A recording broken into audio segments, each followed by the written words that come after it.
plan of building wooden platforms. And it's quite simple. All the materials you can get from your local DIY shed, you only need a few tools, and you can turn something out that looks quite reasonable in a fairly short space of time. First of all, the wood. If you go to your local DIY shed, they sell stuff in this sort of length, which is lovely if you're going to go on a bicycle or on the bus. I can just about get that length in my car. But these days, fortunately, the DIY sheds have started to do it in 3-foot lengths, which makes life a whole lot easier. You need 3 types of wood. You need a square section, that's 10.5 mils square. You need a flat section, that's 10.5 by 6. And you need what they call a flat D section. That's got a little curve on one edge there, the rest is square. And that will give you enough material to make a platform. Is it hardwood or softwood? No, this is softwood. It does the job quite well. There are 1 or 2 minor problems which we'll touch on when we get to the end of the demonstration. But it's perfectly adequate as long as you treat it regularly. I mean, I used to love going around the garden in the spring with a creosote brush, because I had Brandbright track with wooden sleepers, so I used to creosote the whole railway, and it smelled wonderful. It smelled like a railway should. For tools, you need a hammer. You can do this 2 ways. You can either have a hammer and little tacks, pico track pins are fine, or maybe panel pins. I tend to use one of these beasties, staple gun. You can get brads, which are little nails, which come in a dirty, dirty long strip like that. This is a lot quicker, and it's a lot easier. And once you get the hang of it, it's absolutely wonderful. So, the first thing you have to do is decide where your platform is going to go and how big it's going to be. I'm going to make a platform with a straight front edge today because it's quicker and easier. You can build platforms on curves, and I'll tell you how you can do that. You can even build platforms with curves both sides. Now that's the advanced lesson, but we'll do that later. Right, so we're going to build a platform. Oh, how long are we going to make it? We'll make it a fairly short one, I think. Oh. You do need a junior hacksaw as well. If you've got a jigsaw, it does help. I mean, if I was sawing all that lot up by hand, it'd take more than half an hour. In fact, it took me about 20 minutes to cut all these with the jigsaw yesterday, and I was cutting four strips at a time. So it is handy to have one of these beasties. Right,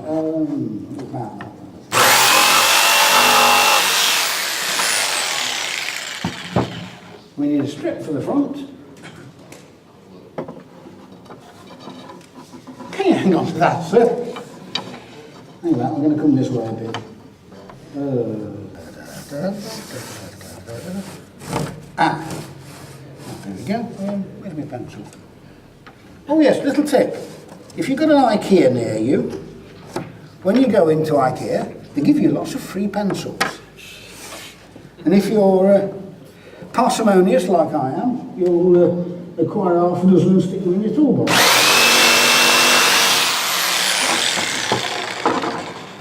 Right, we now have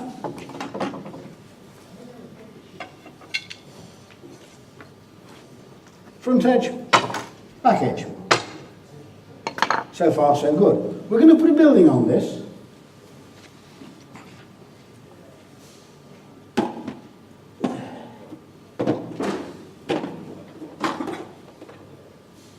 Courtesy of Mr. Model, a nice little platform shelter. So we're going to put that way down, about there I think.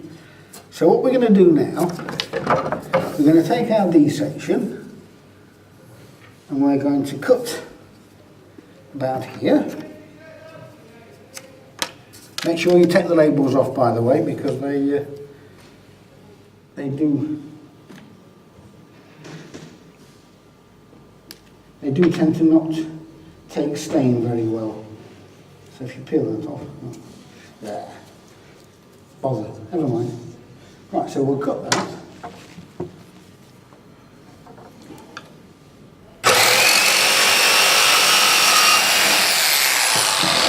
And then we want a piece for this side, but leaving a gap for an entrance onto the platform.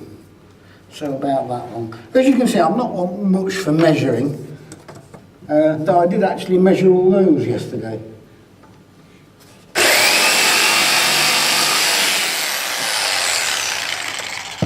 Right, so now we have got some back bits. And it's very, very simple. All you do, you take your piece of backboard and you fasten this on with the staple gun.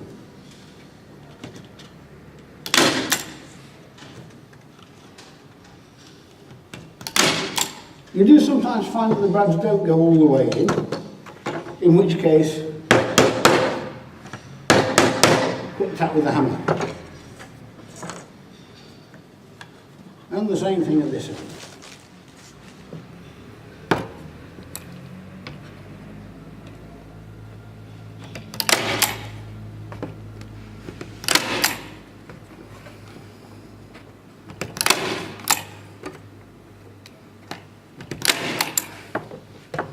As I say, they do sometimes stick out, so you're advised to tap them well home.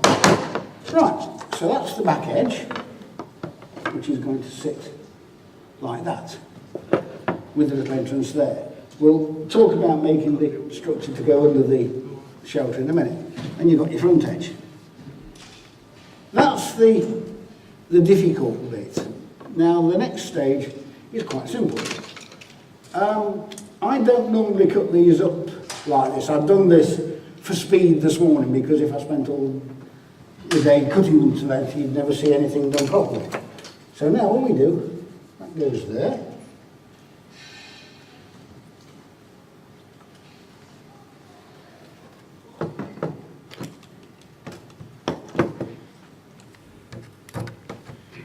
Really? These first two or three are always the most tricky ones. Once you've got these in place, you're laughing. One thing I will say, before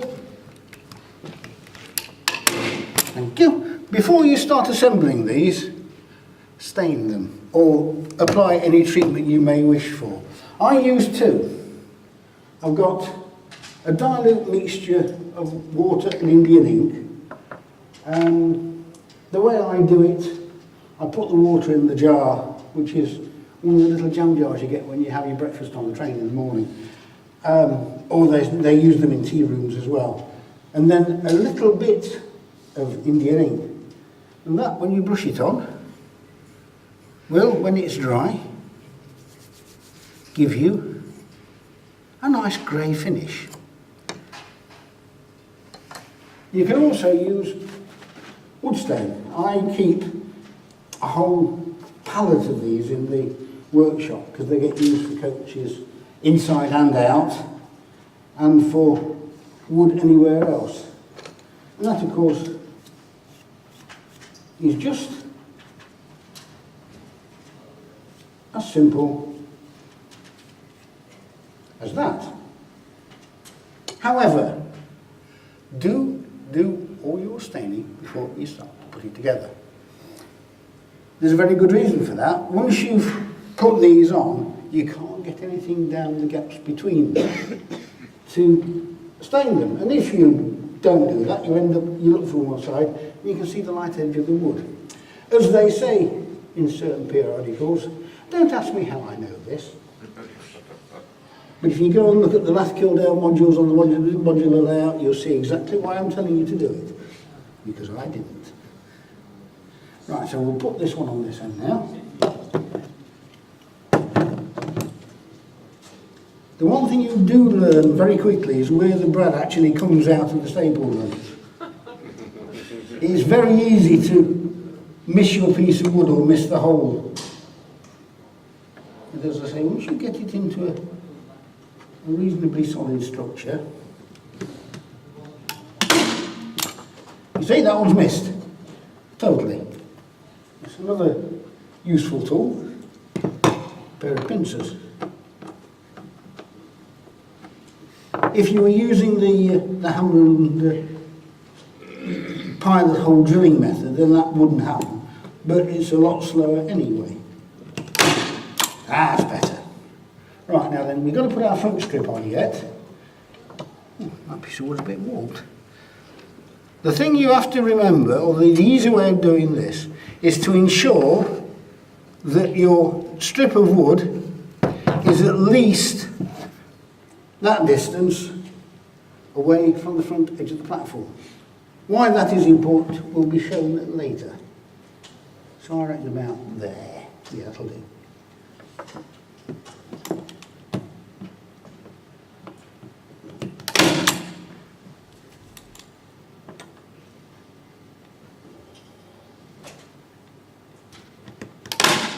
And there we are. Now we've got a rigid structure. So we can pick that up, wave it around. If you've gone this far out in the garden, you can now take it into the workshop and do it all on ledge. So that's what we're going to do. So now, just slot all these on here.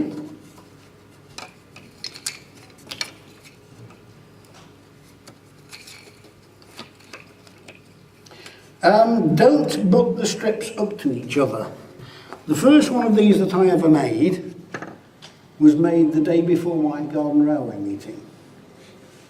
So I built it, I put it out in the garden, and we had a fair bit of dew that night. And the next morning I came out to find I'd created a lovely arched bridge, because they all pushed everything out. So that was an, as Winnie the Pooh would say, an old bother moment. And we had to run around rapidly and get some more wood from B&Q and rebuild it. Fortunately, it didn't take too long, so we were okay with that. But yes, do keep a gap between the planks. So, yep. Of course, the object of the D is to keep everything nicely lined up at the back of the platform. It also provides somewhere for you to attach your fencing or your station signs to. One thing you do need to do is actually get a bit of sandpaper on the ends to take all the burrs from the sawing off. But that's a refinement we are not bothering with today.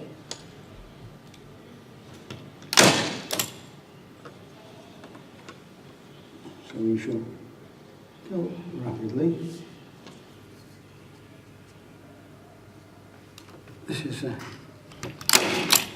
This is something you acquire the knack of. It's a bit time consuming to start with, but you soon get the hang of it. As I say, having this piece of wood at the back is good for getting a nice straight edge, but it also means that you can't actually get the staple gun in the right place. As you notice, you've got to watch that. That's just split the end. It does happen if you don't get it in the middle. So, where's it gone? Oh, there it is. That's another little don't do job. Come on. There we go. Pop another one in, we've got plenty.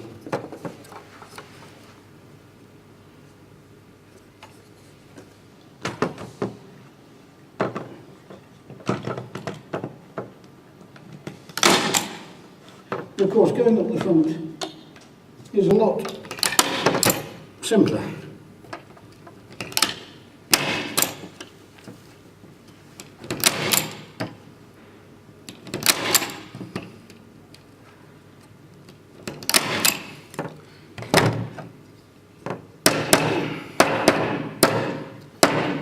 Go down. Thank you.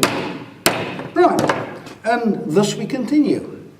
When we get to the point where you've got a building to put in, you have to build a little structure off the back to support it. This particular building hasn't got a floor, so we've got to build a little platformette at the back, if you like, which will give you somewhere to stand the building. So I've cut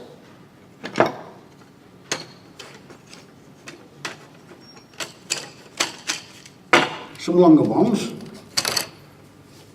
So all we've got to do now is decide how big we want to make the platformette. This is unusual, I'm using an actual measure. I'm very much a try it and see if it fits job, but we'll do it properly, shall we? 3.5 inches, right. So, that square, there's a bit of square left over. Oh, there we go. Yes, 3.5 inches. One thing you do have to bear in mind, I'm going to use this one, not that one. When you are buying your wood, make sure you make a note of what size you buy, because there are a number of sizes which are very close to each other, and it's very easy when you're going back to buy that extra strip because you've run out of platform material to buy the wrong size. Don't ask me how I do this.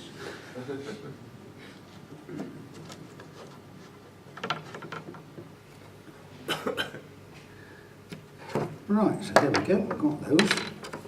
So now we shall cut these and then cut a back piece. Ooh, vicious.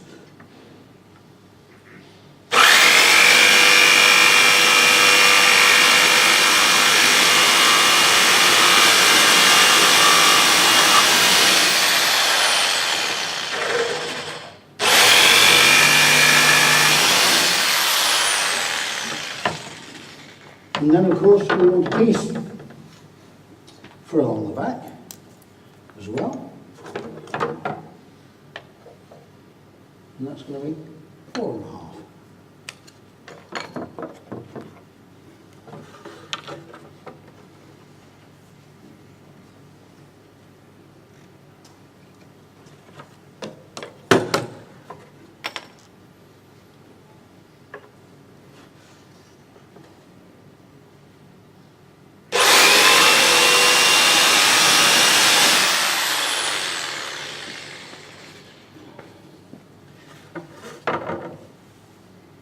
Seeing as I'm not wearing a watch and I can't be asked to get my phone out, how am I doing for time?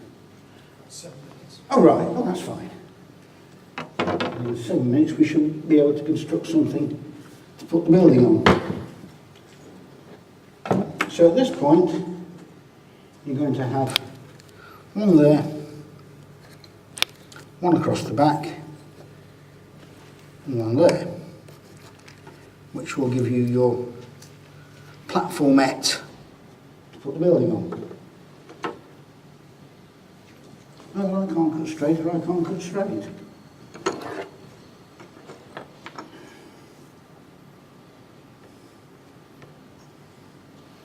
I can't cut straight. It's the pressure, you know. If you are building a platform on a curve, what I normally suggest to people is that they put both ends on and put one or two down the length of the platform. You may find that you will actually have to cut more than one piece of this and overlap them to get pieces around the curve. Once you've done all that, and I normally do that in the garden, once you get, again, a reasonably stable structure, it's very simple to actually pick it all up and take it somewhere and finish the rest off. But you've got something that you can use to mark with a pencil where a curve has got to go. So you can put it back on the line if you like, and then maybe make yourself a little gauge if you're going to get really technical, to run along the rail, so you can use that to make a pencil mark to decide where your edge of the platform is. Well, yes, we'll cut that out. So that's, you know, it gets a bit more complicated, but it's doable fairly simply. None of it has.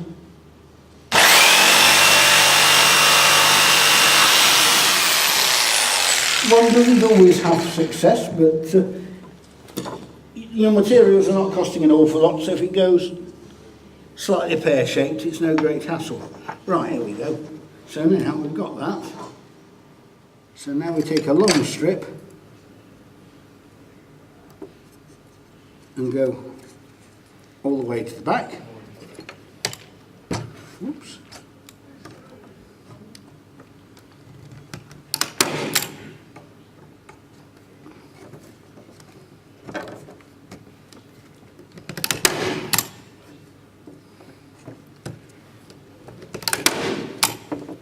we've got that one on. Now we go one across the back.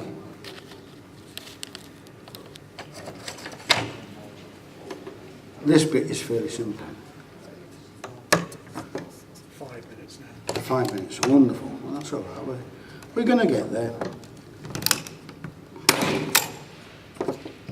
You do find sometimes that the brads don't want to go all the way in, but it's no great problem. Oh, that one was well out. There we go. Oh, no, we haven't run out of brads. I thought we had. Oh, no, it's there. There we go. Fiddle, bother. That's better. Right. Oh. Dear me. Never goes wrong when I do it at home. Well, that's it. That's the difference. Though, oddly enough, we have a local robin. And whenever I used to be doing work... Whenever I was doing work out in the garden, it always came and watched, usually from very close quarters. It was a remarkably tame little thing. But these days, of course, I don't do things in the garden anymore, so... That's better. So we don't have the problem.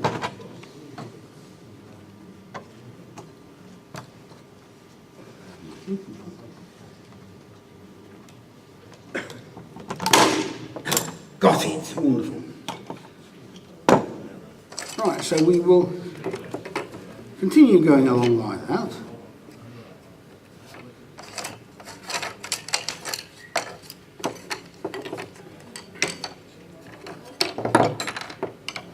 And in due course, slot the other piece in at the other end. And then you have somewhere for your platform shelter. So, oops, not quite sat on. So there you are, that's how you would accommodate a building. And that's basically it. It's not difficult, even though I make it look difficult. The materials are cheap and cheerful, and it works. There's what you made earlier. To quote Blue Peter, here's one I made earlier. That one was made here 2 years ago, and it's been out in my garden ever since. There is one slight problem. No, Rod hasn't lost the bits. Oh well, not at the jigsaw. The design's been dropped. No, we've lost them. As you can see, there are little jagged bits here.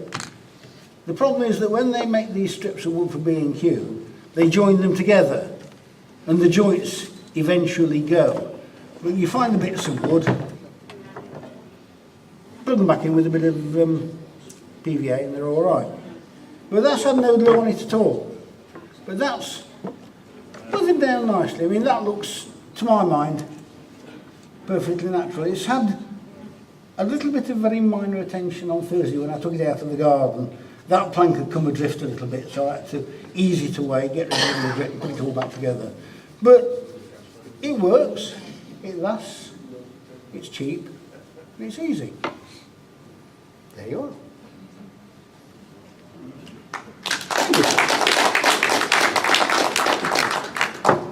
Does anybody feel inspired to build a platform like this?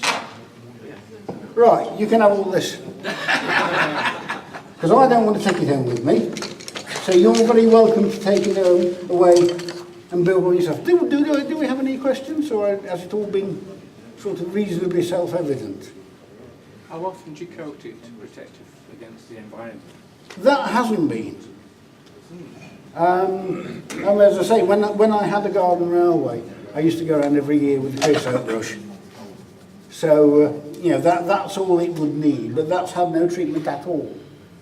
So, as I say, you've just got to watch for your little bits falling off and just grab them and glue them back on, because they just drop down. I mean, you'd always use strip wood rather than plywood.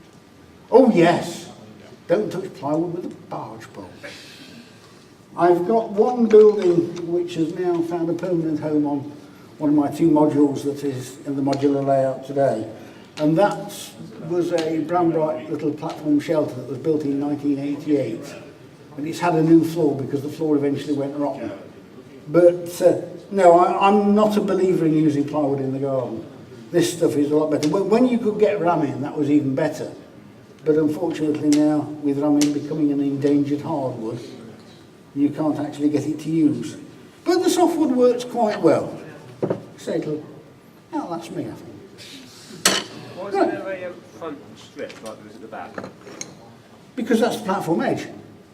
That's where the trains are going to run. All this does is provide a stop, if you like. If you're building a straight platform, you put that in, it provides a stop. Yeah, but I mean that bit there. What's that bit there? Not. Because when you have finished building your platform, you turn it over, Oh, and cut it down. and to get your front edge straight, I'll take the blade out so I can demonstrate. Just knocked my microphone off, hang on. Just waiting for it to cut the table in half. No. Yes, the object in exercise is then you can run down with your jigsaw like that, using that as a fence. Oh, I see. That's why it doesn't matter that you don't get the length right. Yeah. Because you come along and straighten them off. I mean, if you're doing a curve, I normally mark it. I get 3 on. I mean, the platform on Lathkildale, the back end has got a kink in it, so I put the two N1s on, and then use those as a guide to do a straight line and cut off about every half dozen sabres. I see, yeah. Right. Right, I think we're going to have to draw you to a close now, Brian. Thank Oh, you very that's much. painful. And,